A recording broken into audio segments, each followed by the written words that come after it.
Olá pessoal, como vocês estão? Então estamos aqui em mais uma semana de correção, dessa vez do bloco 2 do segundo plano de estudos. E nesse vídeo nós iremos corrigir a atividade do texto Sinopse de Monstros SA2. Primeiramente, então vamos ler o texto. Sinopse de Monstros SA2. Praticamente um ano após o anúncio oficial, foi divulgada a sinopse, que na verdade mostra que o longa não será uma continuação das histórias e aventuras vividas pelos amigos, mas sim um retorno, mostrando quando ambos eram bem mais jovens e frequentavam a Universidade do Medo. Ao contrário do que muitos imaginam, naquela época eles simplesmente se odiavam e Sullivan aprontava bastante com Mike. Mike Wazowski e James P. Sullivan são amigos inseparáveis, mas nem sempre foi assim. Quando os dois monstros se conheceram na universidade, eles não se suportavam. Monsters University vai contar como Mike e Sully superaram suas diferenças e se tornaram grandes amigos. O longa mostra momentos do presente dos personagens, enquanto eles relembram tudo o que viveram na faculdade e as situações que os levaram a se tornar grandes amigos. Esse texto, então, ele está disponível no site do Adoro Cinema e traz para a gente algumas informações sobre o lançamento do filme Monstros S.A. 2 e também nessa parte aqui um pouco da sinopse oficial que provavelmente foi liberada pela própria produtora do filme, né? Então a primeira questão, ela pergunta exatamente sobre esse gênero, né? Então, uma sinopse conta todo o enredo de um filme? Por quê? Não. A sinopse, ela é um gênero bem pequeno, né? Geralmente de textos pequenos, porque o objetivo é falar de forma resumida o conteúdo de um produto cultural, geralmente com a intenção de antecipar ao leitor as principais informações sobre a obra. Então vejam que são as principais informações e não todas as informações. Por isso não conta todo o enredo de um filme ou se estiver falando de uma peça de teatro, de um show. Então é apenas, na sinopse, é apenas uma forma resumida da história, do enredo daquela determinada obra. Questão 2. Retire da sinopse A 2 substantivos e B 2 verbos. Então, pessoal, nós temos aqui sugestões de resposta. Vocês podem ver aqui, nós temos algumas para substantivos: ano, anúncio, aventuras, Sullivan e Mike. E para verbos, mostra, frequentavam, imaginam e conhecem. No entanto, nós podemos perceber que há muitos outros substantivos e verbos dentro do texto. Então, se as respostas suas não estiverem aqui nas sugestões, não é necessário que vocês apaguem, mas voltem lá no texto, leiam novamente e analisem se no texto realmente é um substantivo e um verbo. Se for, está tudo ok. Questão 3. Na frase, eles não se suportavam? A. Reescreva a frase flexionando o verbo no futuro. E B. Reescreva a frase agora flexionando o verbo no presente. Então, nessa questão aqui, nós estamos falando sobre tempo verbal, especificamente sobre o verbo suportar. Então, na frase do texto, nós temos esse verbo no pretérito, ou seja, no passado. Eles não se suportavam, ou seja, isso aconteceu no passado, né? Eles não se gostavam no passado.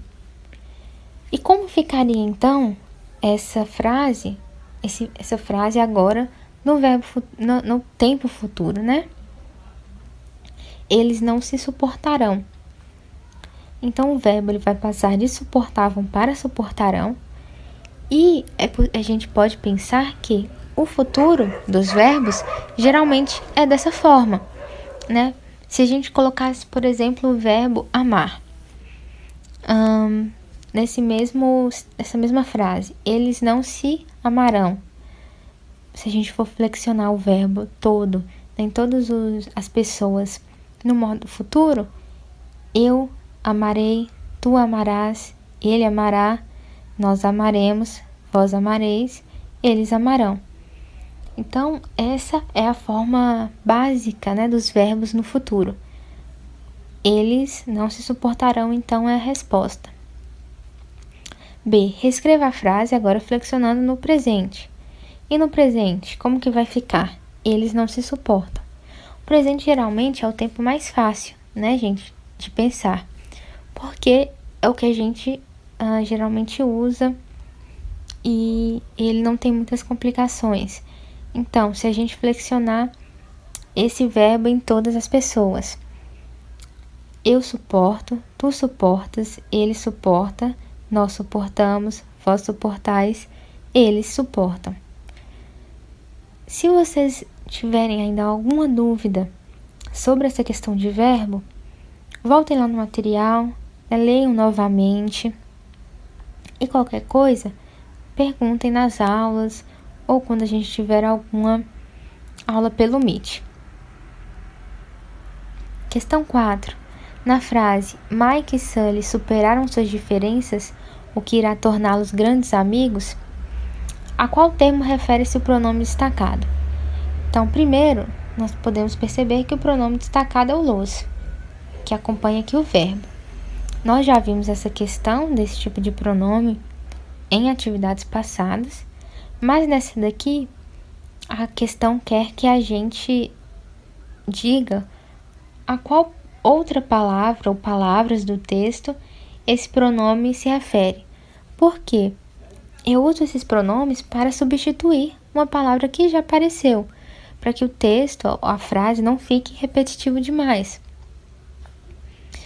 Mas como a gente vai poder perceber a qual termo ou a quais termos esse pronome se refere? Eu gosto de substituir por um outro pronome que é mais fácil, que é o eles, nesse caso. Nós estamos aqui no masculino e no plural, então seria eles. Então, Mike e Sully superaram suas diferenças, o que irá tornar eles grandes amigos. É a forma correta? Não é. Sou estranho e, se a gente for pensar, né, na linguagem padrão, não está nem um pouco correto, né, pessoal? Mas eu acho que fica mais fácil, às vezes, em alguns casos, né, perceber se a gente faz essa substituição pelo pronome mais comum. Então, né, tornar eles grandes amigos, quem são esses que vão se tornar grandes amigos? Mike e Sully, não é mesmo? Se a gente for substituir o pronome mais uma vez, Mike e Sully superaram suas diferenças, o que irá tornar Mike e Sully grandes amigos. Então, o los aqui está substituindo essas duas palavras, para que não fique muito repetitivo. Se eu tenho um pronome para usar, eu não preciso ficar repetindo esses dois termos o tempo inteiro. Agora a questão 5. Nela nós temos aqui um quadro e a questão pede para que a gente responda, na verdade, né, complete o quadro de acordo com o modelo. Então, nós temos aqui uma linha das palavras, uma da separação silábica e a outra da classificação, de acordo com o número de sílabas e de acordo com a sílaba tônica. O nosso exemplo, então, é retorno. Vocês podem ver aí que a separação silábica foi feita aqui em 3 sílabas. Então, ela é uma trissílaba e uma paroxítona, porque a sílaba tônica é o to. Então, lembrando que nós temos palavras monossílabas com uma sílaba, dissílabas com 2, trissílabas com 3 e polissílabas com 4 ou mais. E temos também, em relação à sílaba tônica, palavras oxítonas, que a sílaba tônica é a última, paroxítonas, a penúltima, e proparoxítonas, a antepenúltima. Então, vamos começar, gente, a completar esse quadro. A primeira palavra, universidade. Então, como que nós vamos fazer para saber qual a separação das sílabas correta? Eu gosto de fazer da seguinte forma. eu pronuncio em voz alta a palavra, mas de uma forma um pouco mais devagar. Assim, eu consigo perceber quais são as palavras, né, as letras, na verdade, que ficam juntinhas na hora de pronunciar. Porque cada sílaba, ela tem um tempo, né, que eu uso para falar. Então, e elas têm a mesma duração, né, o mesmo tempo que eu falo.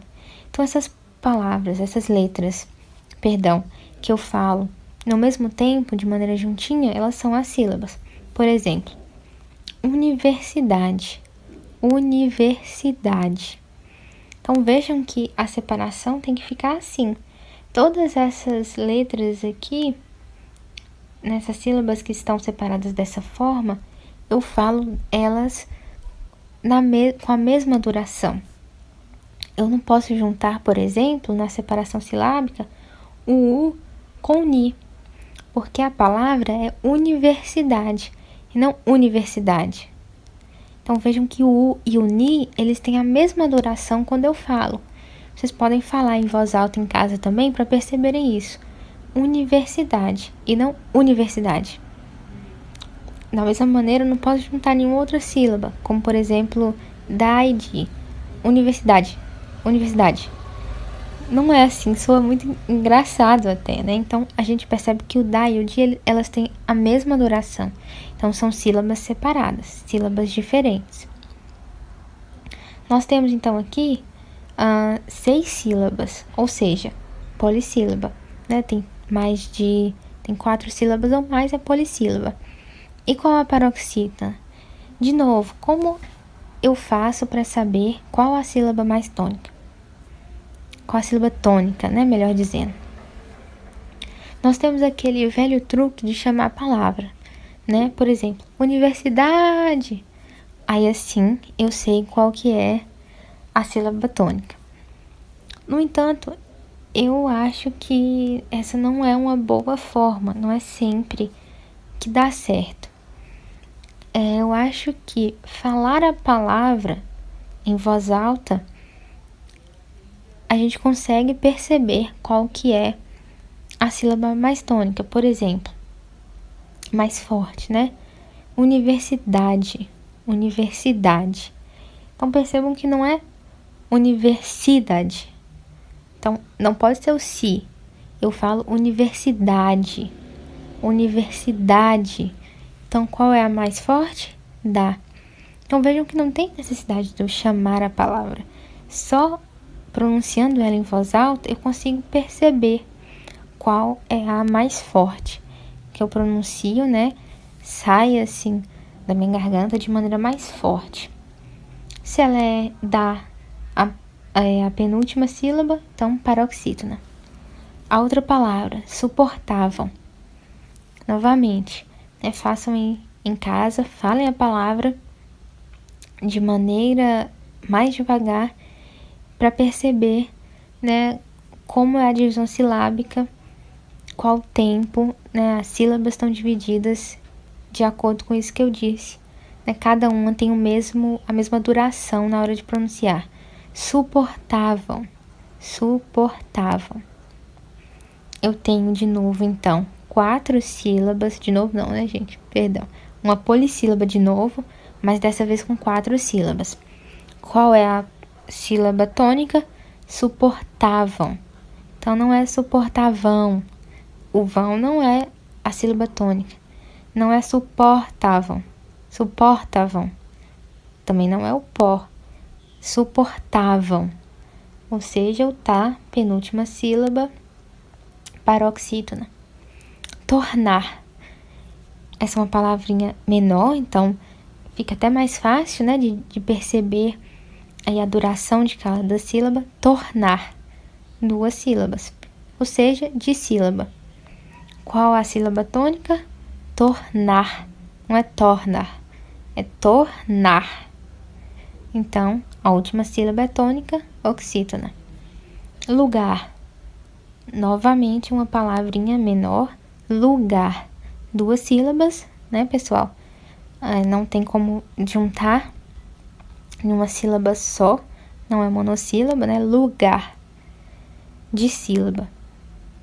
Qual a sílaba tônica? Lugar, não é lugar, é lugar. A última sílaba, o gar, que é tônica, então é uma oxítona. A penúltima palavra, personagens. Personagens. Então vejam que pronunciem em voz alta em casa e percebam que são 4 sílabas. Personagens. Polissílaba, né? Tem 4 sílabas ou mais. Qual a tônica? Personagens. Não é personagens, não é personagens, é personagens. Ou seja, a sílaba tônica é o na, paroxítona, né, por ser a penúltima. Corpo, corpo, 2 sílabas, dissílaba. Qual a sílaba tônica? Corpo, e não corpo.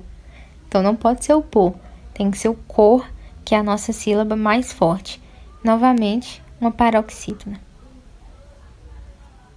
Questão 6. Associe as colunas conforme a ideia expressa pelo verbo destacado. Então, nós temos aqui algumas opções, de 1 a 5, que são as ideias expressas pelo verbo. De ação, estado, fenômeno na natureza, desejo, vontade ou existência. Então, agora nós veremos, né, cada frase e vamos discutir o porquê nós associamos essa coluna com aquela frase. Então, a primeira, os espectadores estavam animados com o filme, o que indica estado. Por que indica estado, pessoal? O nosso verbo, né, estavam. Esse aqui, que é o verbo em questão. E por que ele indica, por exemplo, estado e não ação? Porque estar animado não é exatamente uma ação como correr, como nadar. Não tem esse mesmo sentido, né? De algo que é feito assim de forma ativa. Não tem esse mesmo sentido, né? Nós temos aqui estar animado com o filme, não é uma ação. Da mesma forma dos exemplos que eu dei. É, na verdade, um estado, né? A forma com que aquele determinado sujeito está. Nesse caso aqui, animado. A segunda frase, o menino queria ficar no cinema. A resposta é aqui a coluna número 4, que exprime o quê? Desejo e vontade. Por quê, pessoal? O menino queria ficar no cinema. Então, nós temos nossos verbinhos aqui, os dois, queria ficar. E o que isso expressa? O fato dele querer ficar no cinema. Não é um desejo? Uma vontade? A vontade de querer permanecer ali no cinema? Então, se a gente for comparar com as outras opções, é a que mais se encaixa aqui. Né? Nós não poderíamos falar que é ação. Da mesma maneira que a primeira frase, o verbo da primeira frase não indica ação. Estado, né? Mais ou menos. Mas fenômenos da natureza, nem pensar. Existência, também, quando a gente for ver a frase que expressa a existência, vocês vão ver que não faz tanto sentido. O que melhor se encaixa aí é desejo e vontade, né? O querer ficar no cinema, uma vontade. 3. Terceira frase, né? Não choveu no momento do filme. É a terceira opção. Fenômenos na natureza. Aqui é muito claro, né? Nós temos o verbo aqui chover, que tem a ideia de fenômeno da natureza. Explicita, significa um fenômeno da natureza. E aí esses verbos, pessoal, como chover, ventar, nevar, são todos, né, verbos que indicam um fenômeno da natureza. Exceto quando eu usar eles no sentido não literal, né, não esse sentido usual que a gente dá, mas no sentido figurado. Por exemplo, está chovendo emprego para mim. Nessa frase que eu acabei de falar, eu não tenho o mesmo sentido de não choveu no momento do filme, não é mesmo? Esse está chovendo emprego para mim não quer dizer que necessariamente está caindo assim empregos no céu para mim. é no sentido de que eu tenho muitas ofertas de emprego. Aí, nesse caso, o verbo não vai expressar fenômeno da natureza, né? Porque eu estou usando ele no sentido figurado. Agora, a nossa penúltima frase. Um monstro apareceu em pleno filme, que é o que? Ação. Finalmente, aí, o nosso verbo apareceu, que indicação. Por quê? Aparecer, né, ele tem esse sentido de ação, de atividade. Ou seja, o monstro estava ali em um lugar e apareceu em pleno filme, chegou no filme, né? Então eu tenho essa ideia realmente de algo que foi feito de forma ativa. Por último, havia um monstro no meu guarda-roupa, que é 5, existência. Por quê? Qual que é o sentido do meu verbo aqui? É o verbo haver. E qual que é o sentido que eu tenho nessa frase? De que ali no meu guarda-roupa existia um monstro, ou tinha um monstro ali naquele momento. Ou seja, esse sentido de existência, né? De que algo estava ali, existia ali. Havia um monstro no meu guarda-roupa. Agora, a nossa última questão, a questão 7. Ela pede para que a gente faça a reescrita com a letra bem caprichada do primeiro parágrafo da sinopse. Essa é uma resposta pessoal, né? Cada um vai fazer a sua, da maneira que quiser, seguindo as instruções, é claro. E o parágrafo que vocês têm que reescrever é esse primeiro aqui, né? Que começa em praticamente um ano após e termina aqui em aprontava bastante com Mike. Então, vocês vão reescrever no caderno com as suas palavras e com a letra bem caprichada. Então, pessoal, nesse vídeo era só. Nós terminamos a correção dessa atividade e até semana que vem.